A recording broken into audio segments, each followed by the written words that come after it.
afternoon, everybody, and welcome to our assembly today. The assembly today is going to speak to you about the Russia-Ukraine conflict that's taking place. I know in your tutor times on Friday, you were given a bit of information surrounding the context of what's going on.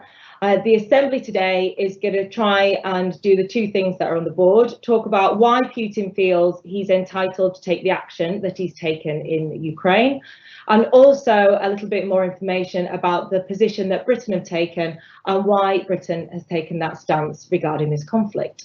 Before we get going on those 2 points, I do want to make it really clear that when we're talking about the Russia-Ukraine conflict, the action of the Russian government, or the actions of the Russian government, do not reflect the views of all Russian people or all Russian speakers. I've got some photographs on the slide there that show Russian people in anti-war protests supporting Ukraine. Around when I was researching this on Friday, it was saying that about 2,000 Russians had been arrested in Russia for their protests. So I think it's really important to remember that the actions of the Russian government are just that. They are the actions of one person and their supporters, and they don't reflect the views of all Russian people or Russian speakers. So let's have a little bit of a think then about why Putin feels he's entitled to take the action that he's taken in Ukraine. So there's a few reasons that are on the board there that I'd like to speak to you about. First of all, Putin has reported that he says Russia cannot feel safe or develop and exist because of what he claims was a constant threat from modern Ukraine. And there's a number of reasons why he says that he doesn't feel safe or Russia can't feel safe, develop and exist with modern Ukraine. One being that he's made claims that Kiev was planning to attack Russia and Russian speakers in the east of Ukraine, although there's been no evidence to suggest that there's any truth to that claim. And then kind of the second point, that Putin's made claims that Ukraine are subjecting people to bullying and genocide. And again, there hasn't been any evidence for that.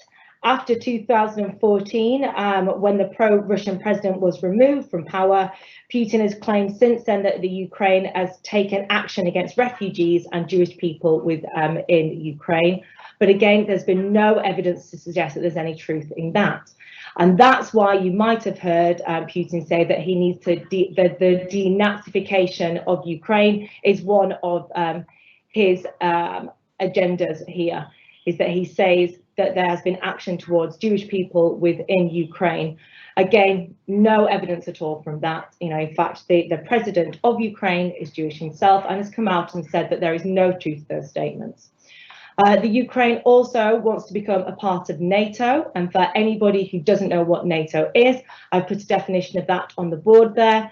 So it's an international organisation that consists of the USA, Canada and Britain and other European countries who have agreed to support each other in the case of one of them being attacked. Ukraine would like to join NATO and Russia does not want them to. That again has been one reason why Putin has taken the action he has. So what does Putin want? The Ukraine and Russia to become one nation as they were before the fall of the Soviet Union. And he's also wanting that any country who joined NATO after 1997 resign their membership and the US troops to remove from these areas. So on the board at the moment, you should be able to see that there's a map. The colours which are shaded in the darker purple are countries that joined the NATO alliance before 1997, and then those in the lighter purple since 1997. And Putin is wanting those countries to resign their membership and the US troops to be removed from there. This is an area, Ukraine and kind of the countries that joined NATO since 1997. This is an area where Russia used to have a lot of influence and control, but no longer doing the same way. And therefore he's wanting the troops to be removed from there and for those countries not to be part of NATO anymore. The position of Britain then.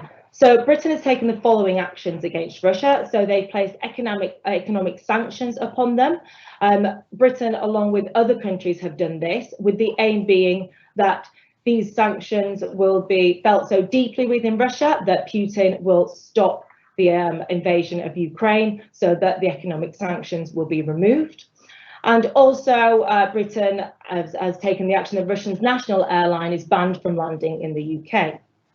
Now, you may have seen a lot of information on social media at the moment, and the politicians in particular, you may have seen them making some posts about their stance on the Ukraine and Russia conflict. So what we can see here is that if you take a look on the board, you've got the leader of the Conservative Party, the leader of the Labour Party, and the leader of the Liberal Democrats, all coming out and saying very similar things about Putin's attack on Ukraine. They all condemn it, and they all take the stance that of supporting Ukraine and ensuring that the attack from Putin fails. And the reason I wanted to show this, I wanted to show you that Britain's response isn't a political response, because leading politicians from different political parties have all come together with the same message. So the response from Britain is really based on our British values. And that's why it's not a political response, it's really a response to uphold British values. So I've put our British values, or some of our British values, on the slide for you to have a look at. So democracy, so this idea that it's a culture built upon freedom and equality, where everyone is aware of their rights and responsibility. We have the rule of law, so we have the value that rules are there to make people happy and safe and secure, and also the concept that nobody is above the law. Everybody, regardless of who they are, must abide by the same rules within society for society to function safely and happily. We also have a value of individual liberty, that everybody should have their individual rights protected, but that we should also protect those around us and their rights.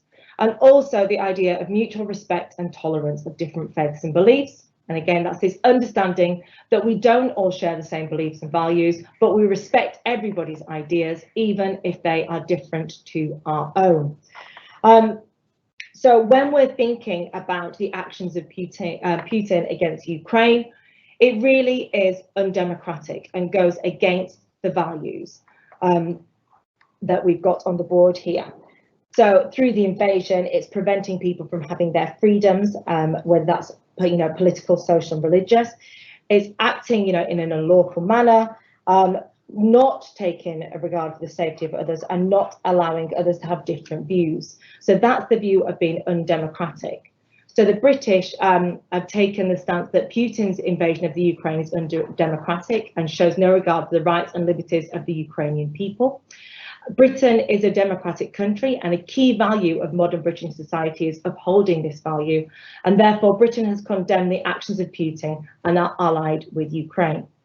And you can see Britain's stance on this by the lighting up some of our landmarks with the Ukrainian countries to show that we are taking kind of a solidarity, a symbol of solidarity with Ukraine.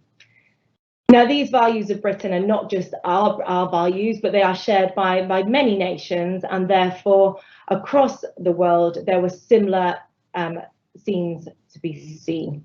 So we can see that these, again, important landmarks in other countries in Europe were lit up with Ukrainian colours to show their support for Ukraine. Now, there's a lot of propaganda being produced from both sides of the conflict. And it's really important that if you are researching and looking into this conflict in a little bit more detail, that you use sites that you can trust, and make sure you know the provenance of any information that you read. So that might be, so that's who's producing it, why they're producing it, and where the information has come from. So my advice to you would be start with trusted sites like the BBC, who are likely to give you a more impartial view on what's going on. And that can give you a bit more of a balanced view. If you or anybody you know at the Academy has been impacted by the conflict and you would like to speak to somebody about this, you can speak to the safeguarding team, you can approach your tutors, or there will be a drop-in counselling session on Thursday and Friday lunchtime this week if you would like to attend that. If you have any questions about the conflict that we haven't been able to answer in this assembly or in your tutor time last Friday, please pass your questions to your youth leadership team representative or your tutor, and they will pass them on to me, and we'll look at how we can answer those for you. Thank you for your time this afternoon. I think we do have a few moments left, so it might be worth, as a group, thinking about any questions that you still have, or any questions that have arose from this presentation or your tutor time on Friday. Thank you.